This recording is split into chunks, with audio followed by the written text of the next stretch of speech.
Greetings, survivors and friends, SHADOWFRAX here with yet another Concept Limbo. And I'm thinking it's time for a lightning recap on all the unused official models that the team at FaceBunch have made for Rust but haven't got round to using yet. Some of this low-hanging fruit is in the game files already, so could be introduced at any time, so watch out. And in this episode I have for you extinguishers, spray cans and modular weapons. But first, I want to talk about a model that was teased on ArtStation near the beginning of this year without a lot of explanation.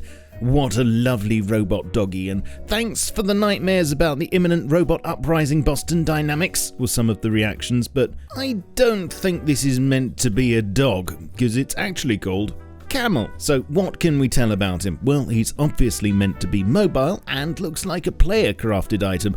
I saw some people say they thought the thing on top was a flamethrower, but if you look properly, it's just an intake filter and would be a stupid place to emit a jet of flame from anyway. He does have a CCTV camera though, which might hint at exploration or reconnaissance, but personally, I think a big clue's in the name. Apart from spitting at you and being able to fold themselves up like an angry accordion, camels are known for their storage abilities, and this reminds me of a concept I heard mentioned once about a device that could hoover up after a failed raid and grab any items that were dropped. But if that's his purpose, how would he navigate a base? Would he have to? Is he meant to be mobile storage? Or could he gather resources in an area for you? What if I've got the wrong end of the stick and he's actually an NPC? And does the name Camel have something to do with the desert? There are a lot of questions here that could be asked, but what do you think he's for? Let me know below. Having mentioned flamethrowers, some of you might know there's actually a tier 2 one in the game files, just sitting there,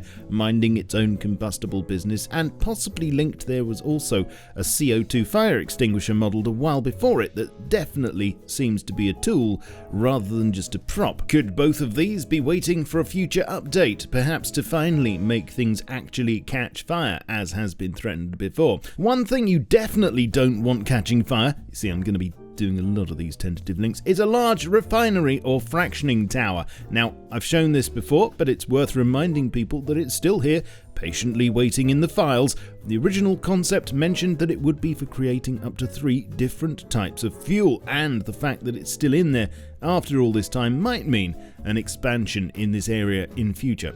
Or it might not. Backpacks and barges next, but first, this is you. The internet is your friend. In fact, with the internet, you're never alone. And that's the problem. If you'd rather not be watched while you're trying to do totally legal and above board things, then you need a VPN. More precisely, NordVPN. A virtual private network is like a special submarine that takes your IP address and data and hides it from prying eyes under the sea of information on its way to the underwater lab of wonders. NordVPN is officially the fastest one out there, letting you connect to well over 5,000 servers in 60 countries from wherever you happen to be. You want to binge on Rust flicks and finally finish that series? Location's no longer a problem. Want to play that game that's available over in Moldova? It's none of my business. You can use it on PC, Mac, Android, iOS, Chrome, and probably even a tricorder. It works whilst you're out and about, comes with a cybersecurity suite, an ad blocker, and can be used on up to 6 devices simultaneously with unlimited bandwidth. Best of all, if you're quick, you can get a 2-year plan for 73% off plus an extra 4 months, absolutely free, by using my link down below or with code SHADOWFRAX. And back to the video. So a while back, a new backpack model was finally dropped when player corpses despawn, and this definitely fixed the game for everyone and finally made it playable. However, there was also another backpack model made at the same time that looked decidedly crustier, but that has never been used. Again though, it's still in the files, so perhaps one day we will get some extra storage. It has been hinted at. So, where are we landing? Well, on the land is generally a good idea, but do you remember this model for a scientist barge that was being worked on back in 2018? The concept was that players could choose to spawn here instead of the mainland, and that the barge would continuously circle the island, allowing you to jump off where you wanted. Funnily enough, just as I'm working on this vid, it appears to have resurfaced. I think someone's listening. Maybe if you did spawn on a barge, you'd want to jump off somewhere where there were some delicious coconuts.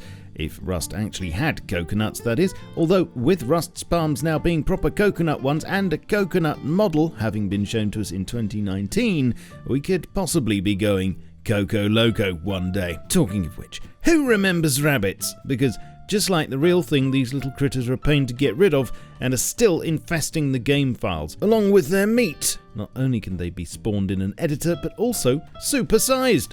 Look at the bones! Rabbits are rodents, so are hamsters. Hamsters love to do mindless things in wheels, and maybe someday you can live out your furry fantasy too.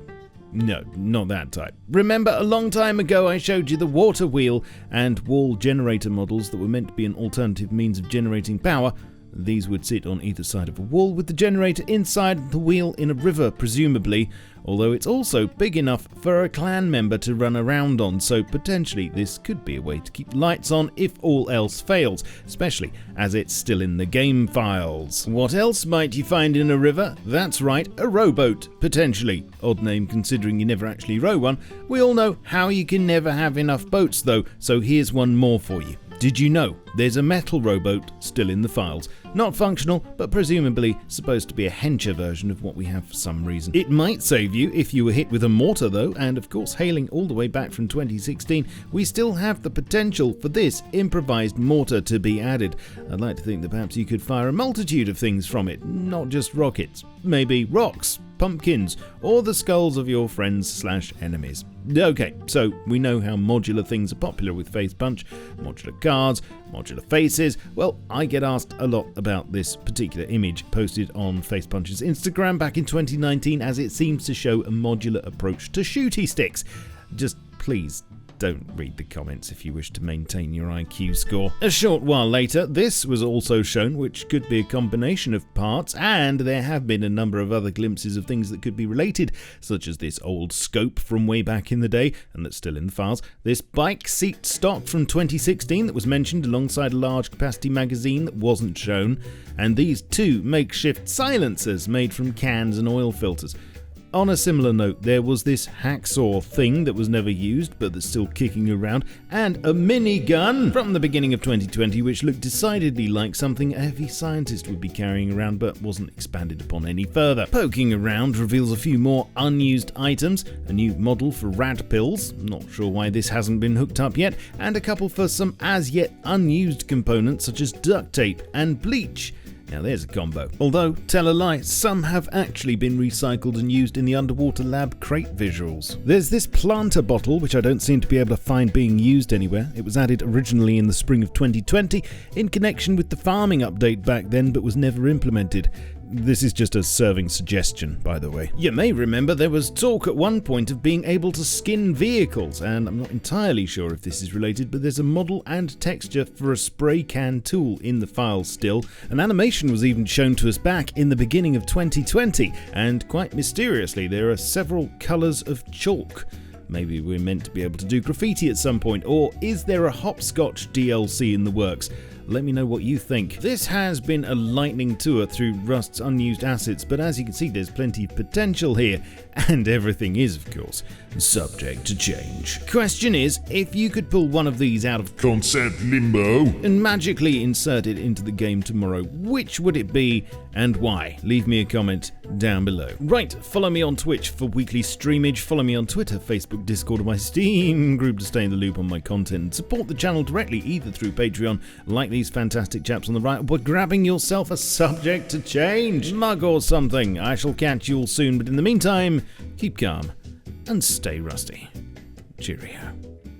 This video is powered by AWDIT's producer range of workstation PCs, available now at awdit.co.uk. Look at the bones!